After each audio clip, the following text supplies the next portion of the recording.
If you look at what doctors and longevity experts are recommending right now for adults over 50, a surprising name keeps coming up: creatine. This graph illustrates exactly why. It tracks lean muscle mass against age. Right around the time a person hits 40, that line takes a steep dive. That drop-off is a biological process called sarcopenia, and it happens to everyone. Left unchecked, this loss of mass leads to physical frailty and a significantly higher risk of injury from falls, the primary drivers behind a loss of independence in later years. But bringing up creatine to older adults usually triggers immediate skepticism. A lot of people still assume it as a steroid, or they picture massive bodybuilders from the 1990s. Its actual history starts with elite performance. Track and field athletes were already quietly using it to gain an edge at the 1992 Barcelona Olympics. By the late 90s, heavily marketed fitness programs like Body for Life brought it out of the elite locker rooms and onto the shelves of mainstream supplement stores. Today, the medical community views it completely differently. We are seeing it heavily utilized in clinical rehabilitation and specifically tested on older populations. Researchers have now conducted over 680 clinical trials on creatine supplementation, primarily using the most common form, creatine monohydrate. These modern trials are tracking how it preserves aging muscle, improves cognitive function, and even supports cardiac health in adults well into their 70s and 80s. We are looking at a compound that has evolved from a gym bag secret into one of the most thoroughly vetted anti-aging tools available. The question now is whether every older adult should be taking it. To answer that, we have to look at what creatine actually is. It is not a synthetic drug. Your body produces it naturally every single day. Once produced, your body stores it exactly where it needs high-demand energy the most, in your muscles and in your brain. This animation shows how that energy system works. You are looking at a fully charged cellular battery, a chemical called ATP. This is what powers your cells to do work. When you expend energy, that ATP molecule loses a piece of itself, a phosphate group, and it depletes into a drained chemical called ADP. Supplemental creatine acts as a rapid response donor. It steps in, giving away a piece of its own structure to instantly recharge that depleted ADP back into fully powered ATP. As we get older and face that natural physical decline, having a surplus of this rapid energy on standby becomes critical. With those cellular batteries constantly recharging, your muscles can push through heavier resistance and recover much faster than they could unassisted. And because it operates the exact same way in the brain, that rapid energy recycling supports overall cognitive metabolism, helping preserve memory and processing speed.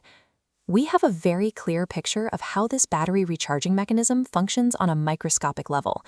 But getting those physical anti-aging results in the real world comes with a massive behavioral catch.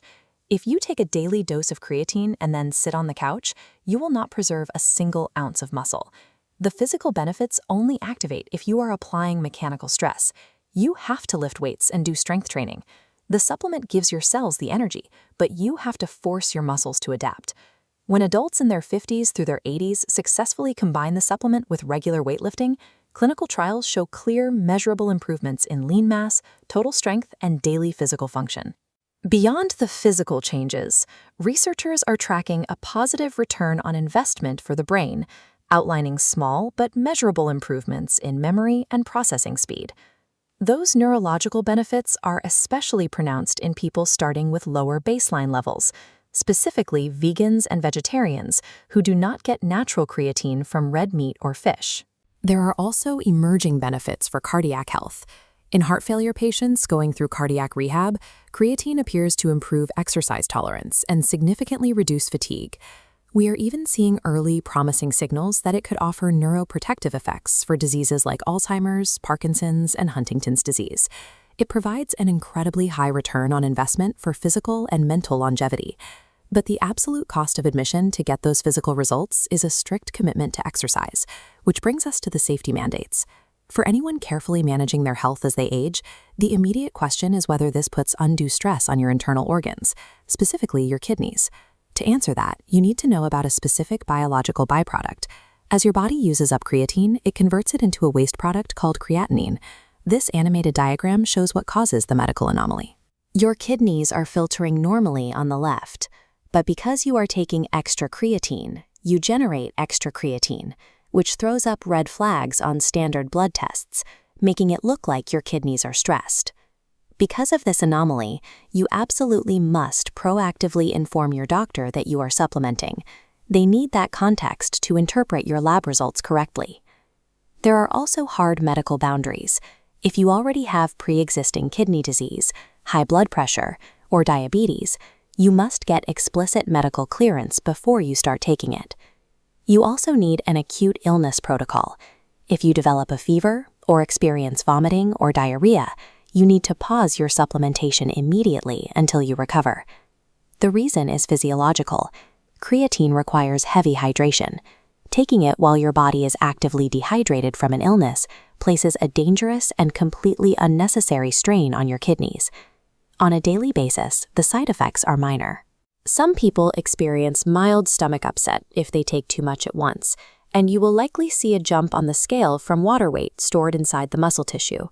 Those minor issues are almost entirely mitigated simply by maintaining an optimal, strict daily hydration protocol. For healthy adults, it is physiologically very safe. The major trade-off is the requirement for heightened medical vigilance and strict, consistent hydration management. So, how do you decide if this is actually the right move for you? Let's run your situation through a final framework we can call the Creatine 50+ protocol. As we see in this flowchart, the first profile is the sedentary adult. If your answer to "Are you lifting weights?" is no, and you have no intention to start, that nullifies the physical benefits entirely. The second profile is the medically managed adult. If you have any history of kidney issues, or if you are currently taking multiple prescription medications, you have a different path. In this scenario, you forfeit the right to self-prescribe. You must bring this directly to your physician and partner with them before proceeding. The third profile is the healthy lifter. If you are over 50, you are actively doing progressive strength training, and your goal is to maintain your mobility and independence, you hit the green checkmark. This green light pathway is exceptionally beneficial if you are eating a plant-based diet or if you are actively trying to lose weight and want to ensure you preserve your muscle mass while dropping pounds. The data is incredibly clear. Creatine is one of the most effective, cheap, and deeply researched tools available for fighting age-related decline. But optimization requires effort. You should never add a new supplement to an aging body without ensuring it aligns perfectly with your physical habits and your doctor's guidance.